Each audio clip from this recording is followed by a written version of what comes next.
Hello everybody, this is pt.15 and welcome back to some more Miles Edgeworth Ace Attorney Investigations 2 Prosecutor's Path, the Imprisoned Turnabout. In the previous episode, we had we had finished our investigation in the courtyard and run into Judge Courtney again. It's time to shut her down once and for all. At least that's what I'm assuming, but probably not because this game loves its twists. So, if you like what you see, leave a like down below, comment if you have anything to say. Subscribe to me if you haven't already, and share with your friends so they can enjoy this for themselves and join in on this investigation. The body came from the courtyard. How was Mr. Knightley brought here from the detention center? Only Simon Keyes could have provided such an opportunity. Because of this fact, I find it most difficult to suspect any other party of this crime. While Simon Keyes was moving supplies for the show, he visited Mr. Knightley's cell. Does that not strike you as odd?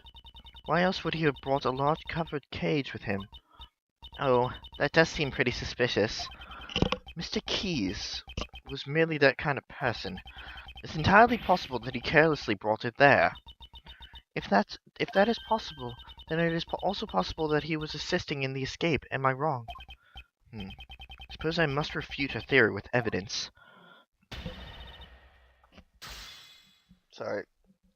I got an itch. The body came from the courtyard. How was Mr. Knightley brought here from the detention center? Only Simon Keyes could have provided such an opportunity. Because of this fact, I find it most difficult to suspect any other party of this crime. Objection! Nope. Probably right evidence, wrong statement.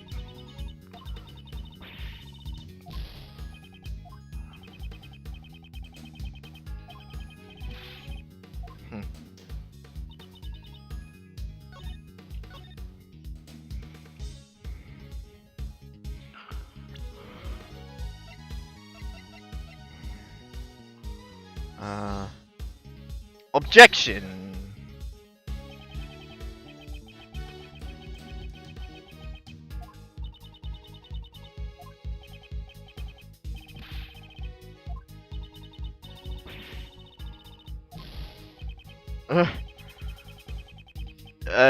Yeah. Alright, fine. We'll press. Are you certain that there were no other routes? A trial date had not been yet determined for Mr. Knightley. Since he was not a prisoner, he could not have easily entered the prison. He would have stood out too much.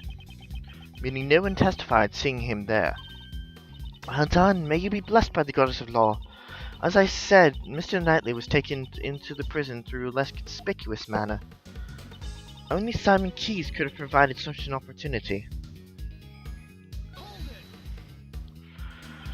Are you certain that he was the only person who had the opportunity? Have you forgotten? This is a prison. Due to the constant supervision, it would have been impossible to do anything unusual. Then wouldn't it be the same for Mr. Keyes? The warden has shown favor to the Big Bear Circus. Simon Keyes is a circus member, Miss Barry's apprentice, no less. It could only have been him. He was able to move about freely within the facility.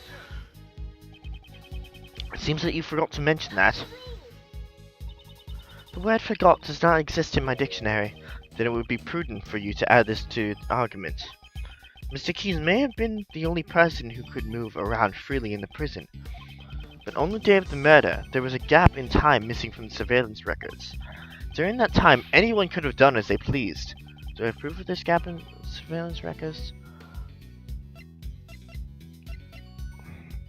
Take that! God damn it!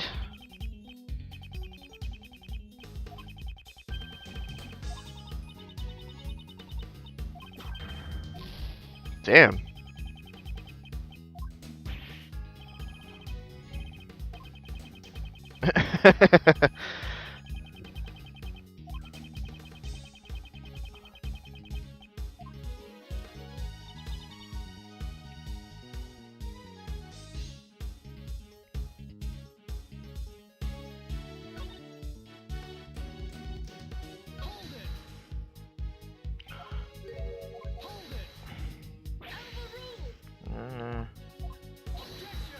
Okay, blah blah blah.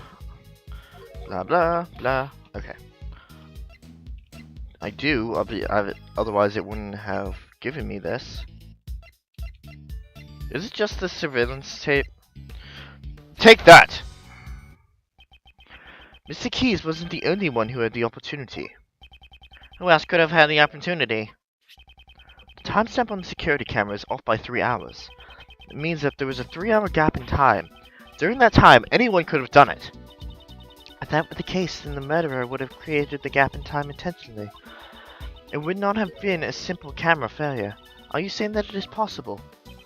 It's possible if you had access to this. There it is. Take that! In this courtyard we found the circuit breaker for the security camera, and it was possible to access the breaker room both before and after the murder.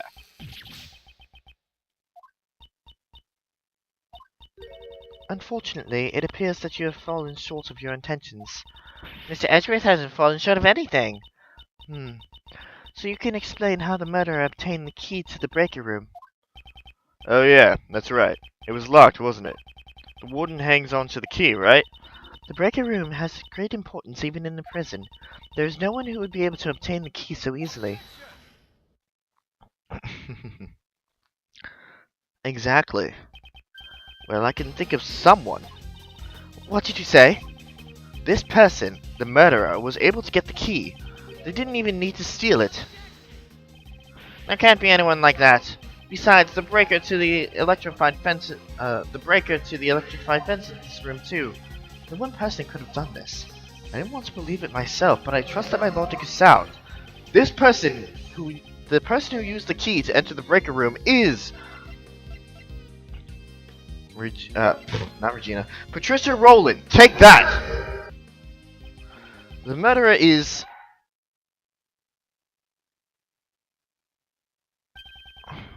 Warden Rowland. Oh my, what an energetic little puppy. It's because this dog is extremely fond of sweets. It seems to detect a sweet scent on you.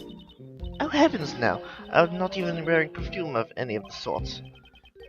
What the dog detects is the sweet scent of death. How poetic.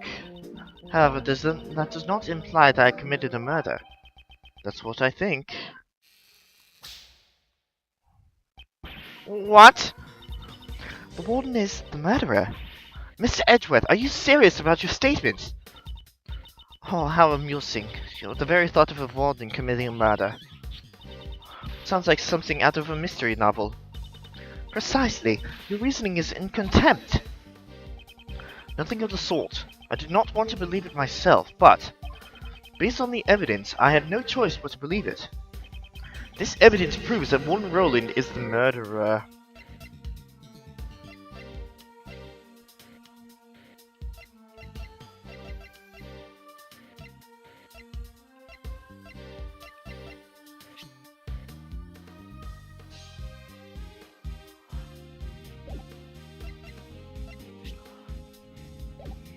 Take that! Oh god. This was a reaction to Warden Rowland earlier. What was the cause of it? Oh, okay. No, it wasn't Warden Rowland. You are the murderer.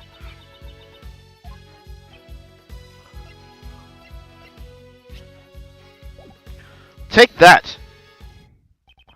The smell you gave away. As you can plainly see, someone has taken notice. This police dog. He tracked a sweet smell that came from the body. And right now he's telling us that that same scent is also on Warden Rowland. You're a cruel one to accuse me of murder based on something like that. Right, Justine, darling? It appears that Judge Courtney has reached the same conclusion as I have. Mr. Edgeworth, this couldn't have been just a coincidence, could it? The key to the breaker room and the same scent on the body. If there were only one, it could have been seen as such. It appears we have reached a conclusion. We should now listen to what the warden has to say. Indeed, until we do, we cannot close this case. Oh my goodness, even one with such scary faces. So I'm the only one who could have been the murderer? This cannot be.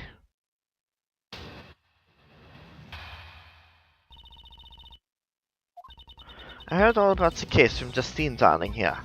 Had I committed the murder, it would have been taking place inside the holding cell. But I couldn't have moved the body. I never went into the prison. I was caught up in my work. Up until the show, I was stuck in my office. Check up on it if you like. You'll find no record of me entering the prison. I don't know what reasoning you had, but you can say, I cannot be the killer. Miss back to you, pal. You've got to be the culprit. Oh heavens, it's not possible. I already told you I never went to the prison. If you think I'm lying, then why don't you check the records? She wants us to check the records. She does seem confident. For now, all we can do is listen to her and try to draw out more information. To help you understand, Mr. Edgeworth.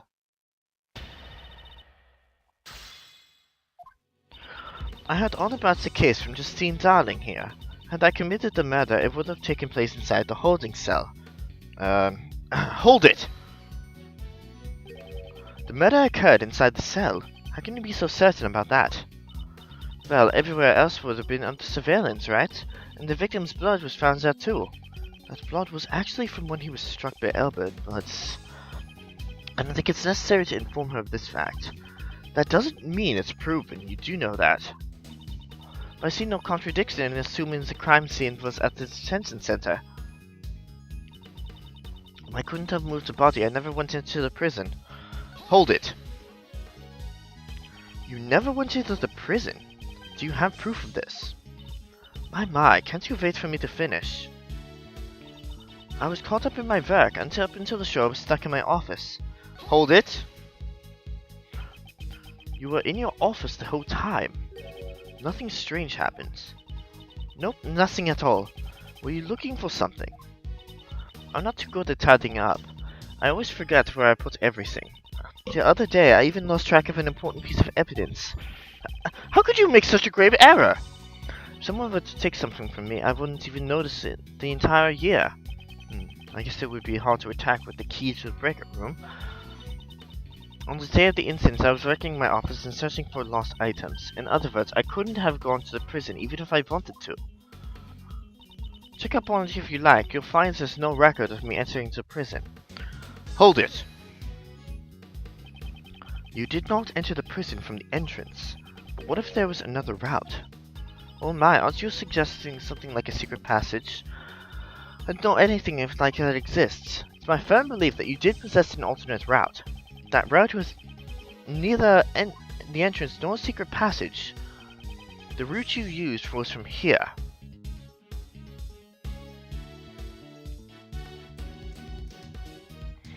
Take that! The barbed wire fence. You would have moved nightly to your office first. This office leads directly to the garden on the side of the courtyard. If you had moved through here and passed through the barbed wire fence, you would have arrived at the prison without passing through the entrance or tunnel. Huh, I wonder what Mr. Edgeworth is saying. Haven't you noticed? There's a high voltage current running through the fence. Yeah, obviously she couldn't have passed through it like that. The current to the fence could be switched off at the breaker room. And you were the only one who had the key, Miss Warden Rowland. Most amusing. However, the breaker room is located on the prison side of the courtyard. How would the warden have access to it from the detention center? Quite right. Got you there, Mr. Edgeworth. That's... If there's no record of her passing through the prison entrance, it would not have been possible for her to turn off the fence's breaker. Ugh! But Warden Rowling was the only one who had access. Don't let this faze you, Miles. But if I don't have a solution for this, she'll get away. Now, Uncle Ray never said don't think, you know. It's just not good to be so stubborn about it. That's all. But no matter how you think about it, Warden Rowland couldn't have done this alone. Prosecutor Edgeworth, if you have failed to come with a new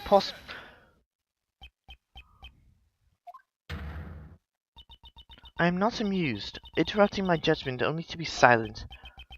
Without thinking, I just blurted out objection. I have to answer. I won't let this end here. My reason is not over yet. So how did she use the breaker without leaving the detention center? It's perfectly possible. With this method, what made it possible to turn off the breaker?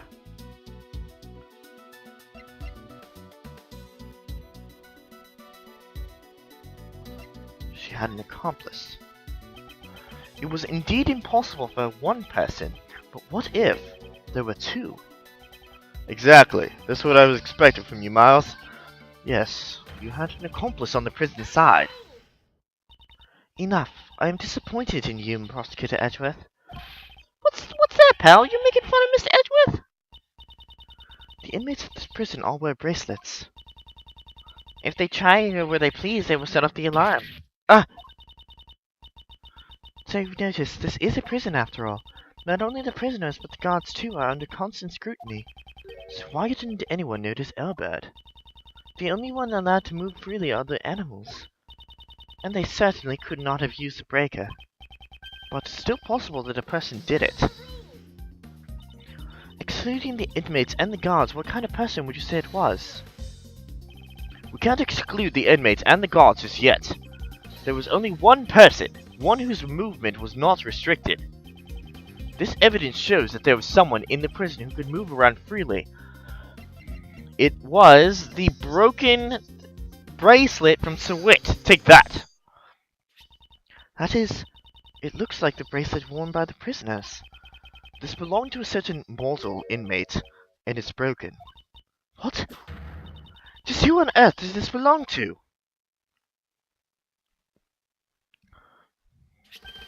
Frank Sawit, the warden's favorite inmate. Nice eyes. Don't you think it's strange? He managed to keep this hidden while he moved around freely in his daily prison life. Golly, when you think about it, it shouldn't be possible. I'd hazard a guess that this was because he was a special case, just like Sarah and Dogan in the special cell. The prosecutor's statement is mere whatever. You should find out by simply asking Sawit himself. It is my firm belief that Mr. Sawit and Warden Rowland were partners in crime. Due to the collaboration, another route surfaces. The real route by which Knightley's body was moved by the prison. There are two obstacles that needed to be dealt with. The security camera in front of Knightley's cell, and the electric fence in the courtyard. Both these problems could have been solved with a single stroke, by having Sawit switch off the breakers in the breaker room. Mr. Edgeworth, could you wait one moment? Do you still intend to deny it, Warden Rowland? I give in. I confess. Warden Rowland! No, this cannot be! Yes, it's just as he said. Frank Sawit and I were partners in crime. No way! You did it, Mr. Edgeworth. Not yet. Well done, Miles. At last, we have the real culprit cornered. Like Mr. Edgeworth said, Frankie operates as a breaker. But we were not responsible for Knightley's murder. What? What, Roland? Whatever do you mean? Just Courtney, would the goddess of law hear my confession? The goddess of law is merciful. She will absolve you. I was being threatened. That's why I had no choice but to do as I was told. So who is threatening you? Sarah Dogan, that assassin. Dogan? It's been going on since that man came into the prison. I will never forget that day.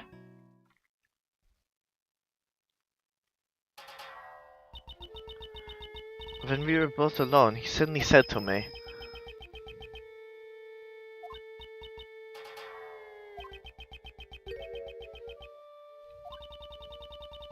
I soon realized what Dogan was referring to, and not really dogs, but his human henchmen. And that's not all he said.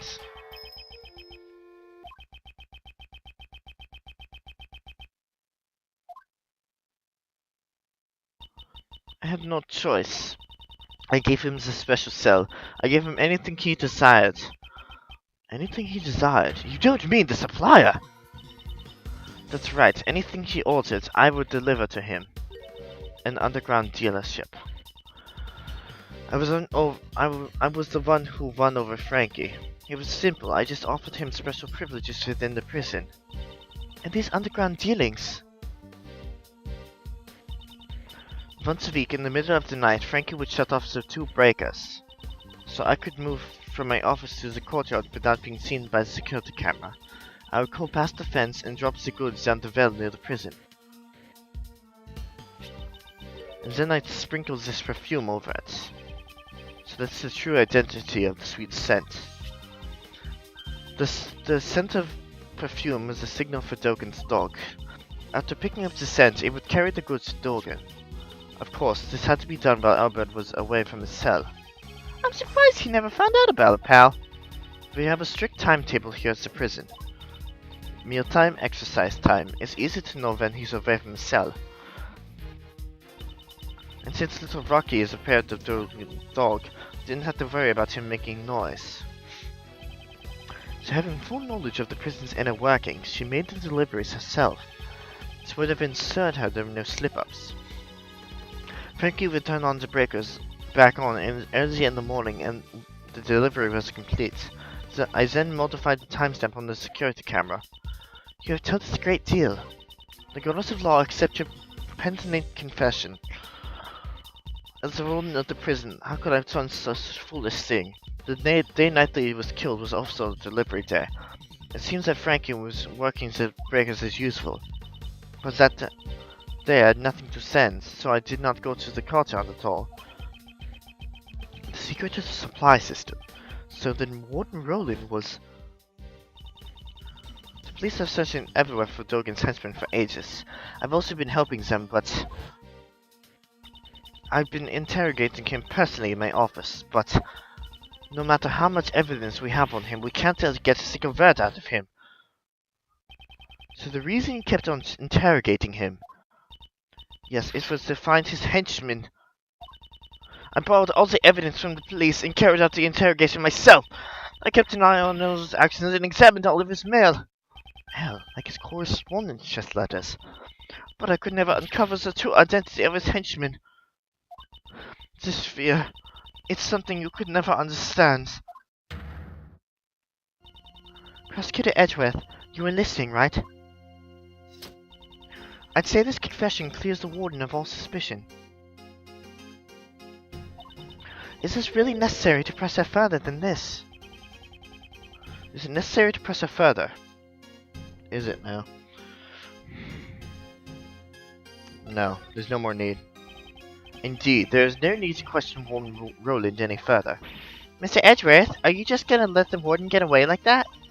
She's a killer, right? It's not like you'd overlook a culprit in plain sight, sir. Right. There is still some suspicion surrounding the warden. We must press her further. Judge Courtney, my questioning isn't over yet. I'm sure the goddess of law isn't satisfied yet either. You need to badger this woman further. Even if she were threatened by Dogen. This does not prove she was not the culprit in this case. She was able to use a supply route to transport Knightley's body. Do you have any evidence to support this? The body gave off a sweet scent, the scent of perfume that was used to signify delivery. Can you explain this fact? Of course. Since I have made so many deliveries, the scent would have lingered around the well. When the body was moved to the well, the scent would have transferred to it. Mr. Everett also testified to this fact. That's it. For some reason, that well gave us a nice scent. A nice scent? I don't know what it was, but it smelled sweet, like candy. The lingering scent in the well would, of course, be picked up by anything passing through. Ugh. The defense rests, I see.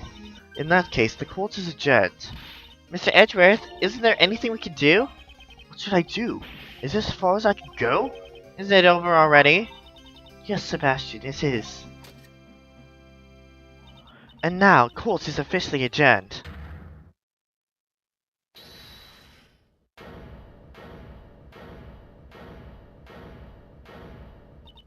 Who was that? It's not nice of you to adjourn things just like that, Courtney, bye. Mrs. Shields? Are your objections to the court adjourning? Heh, of course not. I ain't got no objection or anything like that. Go ahead and adjourn court. Do whatever you like. Hey, what are you doing, Mr. Shields? Whoa there, calm down, Kay. Who wants some chocolate? Is this a joke? Heh, you'll have to excuse me. I just have one tiny request to make. As Simon Keyes' attorney. That's right, you are the defense attorney in charge of the case, aren't you? Exactly. Did you all forget? So that's so mean. Well, you just left everything to Mr. Edgeworth and didn't do anything at all. Yes, that's right. That's why. I thought I'd do my job a bit. Do your job? That hardly sounds like you at all. So prepare for the trial. I'd like to ask the warden a few questions. Surely you jest. What more could you expect to hear from her? Well, Miss Warden, I'd like to hear your thoughts on the culprit. My thoughts? Uncle Ray believes that Simon is not the culprit. It seems that the Miss Warden also suspects someone other than Simon. I'd like to hear you out. Mr. Edgeworth, what's Mr. Shields up to? He's trying to lure Warden Rowland to testify. Why was the supply route used to transport his body? I'd say it was to pin the crime on Dugan. I see. If he committed a murder here, he would have been transferred to another prison. One with tighter security. And that would get rid of the troublemaker. Exactly. She wouldn't pass up the chance like that. Hey, hold on a sec. A culprit beside Simon? What do you mean? Simon was the one I was supposed to prosecute. Exactly. So wouldn't it be better if the best also listened to what she has to say? Amazing, Mr. Shields. You managed to drag Mr. DeBest into this too. Warden Rowland, is this acceptable?